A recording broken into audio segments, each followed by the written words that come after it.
कल्पना करें एक ऐसे आदमी की कहानी की जो कभी एक साधारण बैंक कर्मचारी था, लेकिन धीरे धीरे वह पैसों, शक्ति और धोखाधड़ी की एक जाल में फंस जाता है। यह है भास्कर की कहानी, जो अपनी चतुराई और समझदारी से बैंकिंग की धोखाधड़ी, स्टॉक मार्केट के खेल और मनी लॉन्ड्रिंग की दुनिया में कदम रखता है। दोस्तों, आज हम आपको एक बेहतरीन फिल्म लकी भास्कर के बारे में बताने जा रहे हैं, जो कि 2024 की एक कमाल की मूवी है। ये फिल्म पूरी तरह से एक सस्पेंस और एंटरटेनमेंट से भरपूर है। अगर आपको हमारी यह वीडियो पसंद आए तो कृपया लाइक जरूर करें, शेयर करें और हमारे चैनल को सब्सक्राइब करना न भूलें। साथ ही बेल आइकन को दबाना भी न भूलें, ताकि आपको हमारी ताज़ा अपडेट्स मिलती रहें। हमने कल की 2898 एडी मूवी का भी एक्सप्लेनेशन किया है, जो आप जरूर देख सकते हैं। उसकी लिंक भी नीचे मिल जाएगी। तो चलिए बिना किसी देरी के शुरू करते हैं। कहानी की शुरुआत होती है बॉम्बे के 1992 से। वहाँ हम मिलते हैं भास्कर कुमार से, जो सुबह सुबह जॉगिंग करते हुए खुद को बड़ा शेयर बाजार का ज्ञानी टाइप दिखाने की कोशिश कर रहा होता है। कहता है, पैसा कमाने के लिए दुनिया में हजारों रास्ते हैं, पर यहाँ सब दलाल स्ट्रीट को सलाम ठोकते हैं। इसीलिए तो बॉम्बे को मनी का कैपिटल बोलते हैं। भास्कर के इस ज्ञान के कुछ ही देर बाद एंट्री होती है सीबीआई के chief investigation officer Lakshman Rao की। ये जनाब आते ही भास्कर को धर लेते हैं और सीधा उस बैंक में ले जाते हैं जहाँ भास्कर काम करता था। लक्ष्मण राव ताव में कहते हैं, तुझ पर बड़े लेवल का फ्रॉड करने का आरोप है। सुनते ही भास्कर थोड़ा परेशान होता है और बोलता है, साहब पूरी कहानी सुनिए, सब बताता हूँ। और यहीं से स्टोरी फ्लैशबैक में चली जाती है 1989 में। अब 1989 की बात करें तो भास्कर मगधा बैंक में कैशियर की पोस्ट पर काम करता था। भास्कर की सैलरी बस 6,000 रुपए थी, लेकिन काम एकदम ईमानदारी वाला। पिछले 3 साल से उसे बेस्ट एम्प्लॉय का अवार्ड मिल रहा था। भास्कर का पहला काम होता था अपने सीनियर नारायण सर के साथ बैंक के बल्क में जाना, पैसे लाना, फिर वही पैसे बैंक में संभाल कर रखना। अब जो बचा खुचा पैसा होता था उसे नारायण सर के साथ वापस जाकर जमा कर देता। बैंक की नौकरी के अलावा भास्कर का साइड बिजनेस भी था। बैंक के सामने वाले कैफे में जब उसकी ड्यूटी खत्म होती तो वो जरूरतमंदों की मदद करता था, फॉर्म वगैरह भरने में उनकी हेल्प करता और इसके बदले उसे थोड़ा बहुत पैसा मिल जाता था। इस काम में उसका साथ देता था उसका जिगरी दोस्त सांबा। अब जरा भास्कर की लफड़े वाली फाइनेंशियल हालत पर आते हैं। सैलरी तो 6,000 थी, पर मोहल्ले भर में उधार फैला रखा था। सबसे बड़ा उधार पटेल भाई से लिया था, पूरे 12,000 रुपए। भास्कर के पापा पहले सीए थे, लेकिन दोस्त के साथ बिजनेस किया और बुरी तरह धोखा खा गए। इसका नतीजा उनकी बॉडी पैरालाइज हो गई और आवाज भी चली गई। घर की हालत खराब है। भास्कर की फैमिली में उसकी वाइफ सुमति है। दोनों की लव मैरिज हुई थी, कॉलेज के टाइम का प्यार था। उनके पास एक 6 साल का बेटा है कार्तिक, और घर का खर्चा जैसे तैसे खींचते हैं। ऊपर से भास्कर की एक बहन और भाई हैं जो कॉलेज में पढ़ रहे हैं। उनकी फीस भी भास्कर ही भरता है। अब सुमति की सुन लो। उसके घर वालों को ये शादी कभी पसंद नहीं थी। आज भी चाहते हैं कि सुमति भास्कर को छोड़कर मायके आ जाए। उनके हिसाब से उनका बेटा पैसा वाला है, वो सुमति का अच्छे से ख्याल रख सकता है, और भास्कर उसके पास पैसा नहीं तो उसकी इज्जत क्यों करें। ये सब देखकर सुमति को बहुत बुरा लगता है, लेकिन क्या करे, वो तो प्यार के चक्कर में सब कुछ छोड़ चुकी है। तो यही है भास्कर की कहानी की शुरुआत। अब क्या होता है ये जानने के लिए आगे सुनते रहो। अब कहानी का अगला ट्विस्ट सुनो। भास्कर अपनी सैलरी से जैसे तैसे अपनी फैमिली का ख्याल रख रहा है, लेकिन पटेल भाई के उधार के चक्कर में उसकी हालत पतली हो गई है। ये पटेल भाई हर दूसरे तीसरे दिन उसके घर पहुंच जाते हैं और पैसे मांगते हैं। भास्कर सोचता है, अरे यार, 6,000 रुपए की सैलरी में मैं इन्हें 12,000 रुपए कहाँ से लाकर दूं। और सुमति भी परेशान है। वो चाहती है कि आचार का बिजनेस शुरू करे, पर पहले से ही घर पर लोन और उधारी का बोझ लदा है। वो भी कुछ कर नहीं पा रही। अब भास्कर का जिगरी यार सांबा एंट्री मारता है। ये वही सांबा है जो भास्कर के साथ स्कूल में पढ़ता था। दोनों ने 10वीं तक साथ पढ़ाई की, लेकिन सांबा 10वीं में फेल हो गया और चौकीदार की नौकरी करने लगा। वहीं भास्कर पास हो गया और मेहनत करके बैंक में कैशियर बन गया। अब कहानी का मजेदार हिस्सा सुनो। जब भास्कर अपनी ड्यूटी खत्म करके रोज कैफे में जाता है तो वहाँ एक बार बार आने वाला बंदा है, एंथनी भाई। एंथनी को 5 लाख की अर्जेंट जरूरत है। उसका कहना है कि उसने मलेशिया से 40 टीवी मंगाए थे, लेकिन पार्टनर ने उसे धोखा दे दिया। अब उस पर पैसे लौटाने का प्रेशर है। 3 लाख तो किसी तरह दे दिए, लेकिन 2 लाख अभी भी बाकी हैं। अब एंथनी के पास गिरवी रखने के लिए कुछ भी नहीं है। भास्कर उसे बार बार समझाने की कोशिश करता है, भाई तेरा काम नहीं हो सकता, मेरे बस में नहीं है। लेकिन एंथनी की बातों में सच्चाई थी और मजबूरी भी। इसी बीच अगले दिन पटेल भाई गुस्से में लाल पीले होकर भास्कर के पास आते हैं। भरे बाजार में उसकी बेइज्जती करते हैं, गंदी गंदी बातें सुनाते हैं, यहाँ तक कि उसकी शर्ट का पॉकेट तक फाड़ देते हैं और उसका स्कूटर भी छीन लेते हैं। ये सीन देखकर भास्कर का दिल टूट जाता है। उसे ऑफिस तक पैदल भागकर जाना पड़ता है।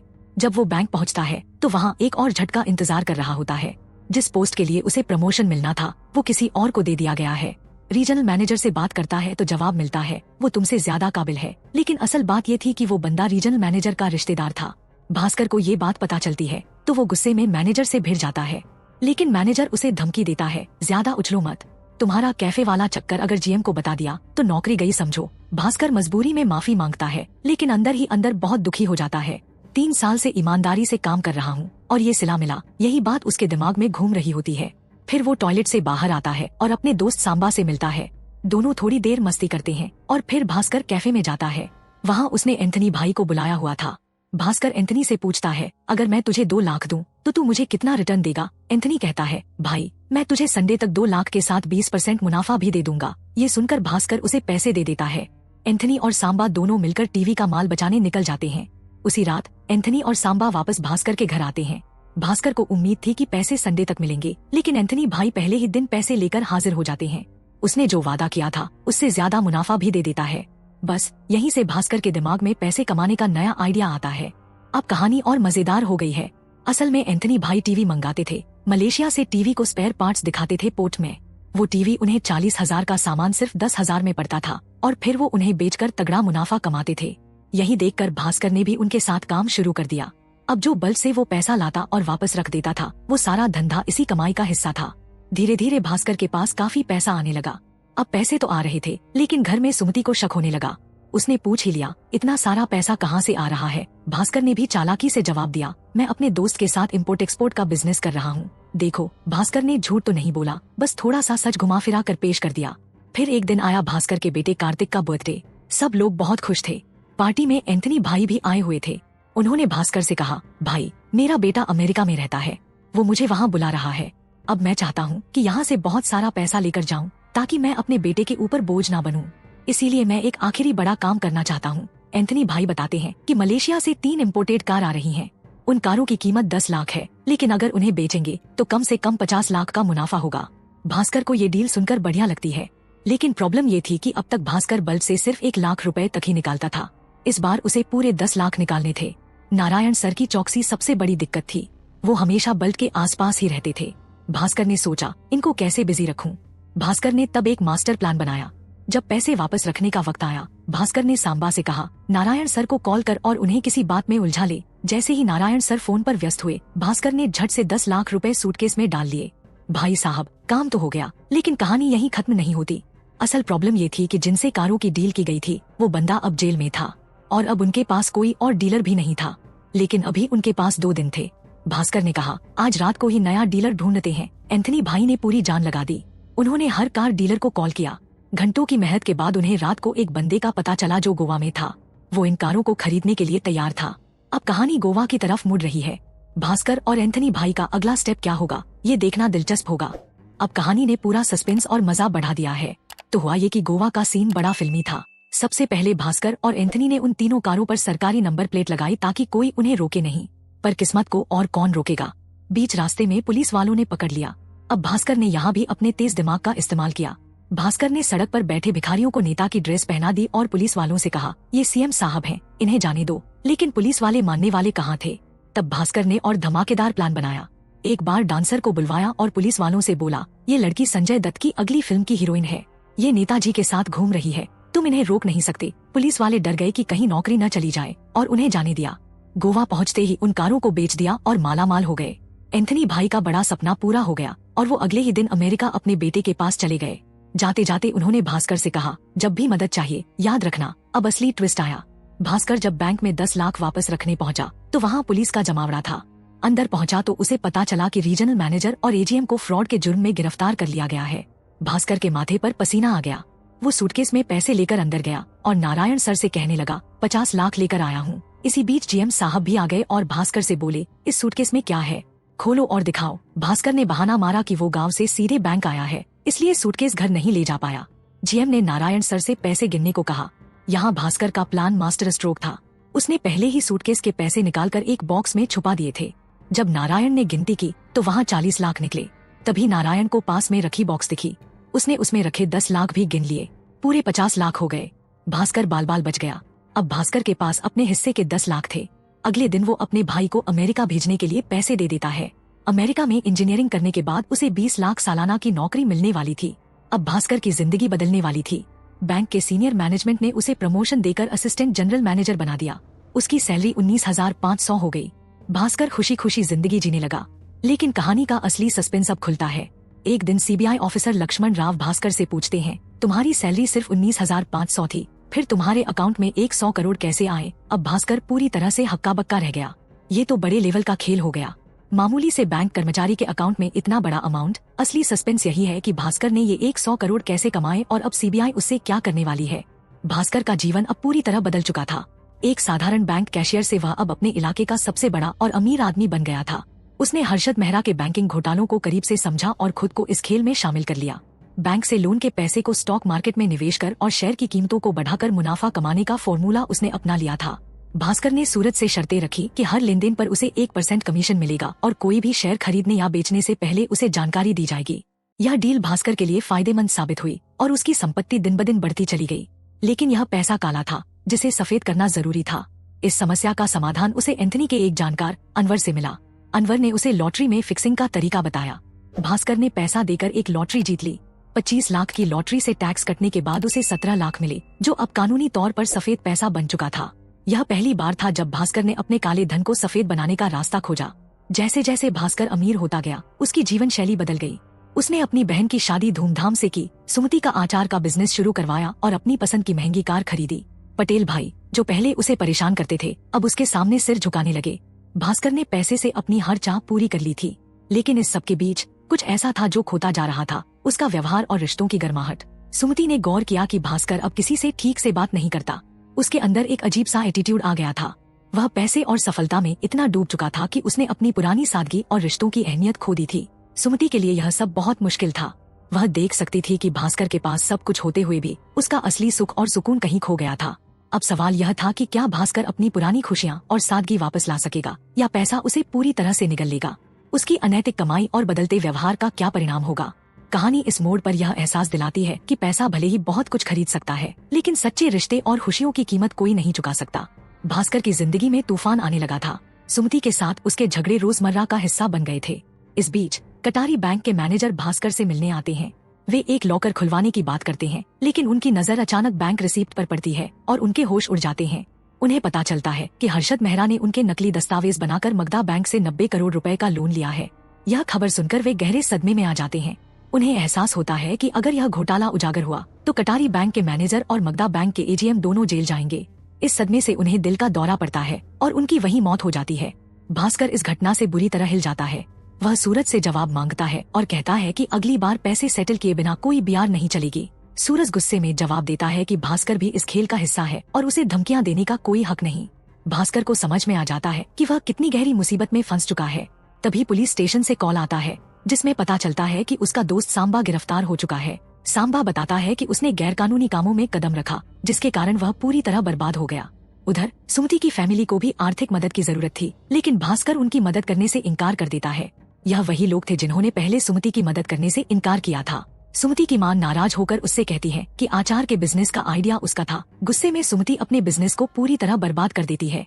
वह शॉप में तोड़फोड़ करती है और भास्कर से कहती है कि असली समस्या पैसा नहीं, बल्कि भास्कर का बदला हुआ व्यवहार है। वह रोते हुए कहती है, मुझे मेरा पुराना भास्कर चाहिए।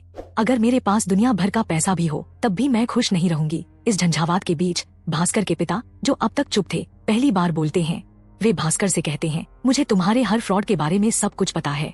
मैं एक सीए हूँ, इसलिए मुझे बेवकूफ बनाने की कोशिश मत करो। पिता का यह खुलासा भास्कर को अंदर तक हिला देता है। अब उसे समझ में आने लगा था कि पैसा उसकी जिंदगी को बर्बाद कर रहा है।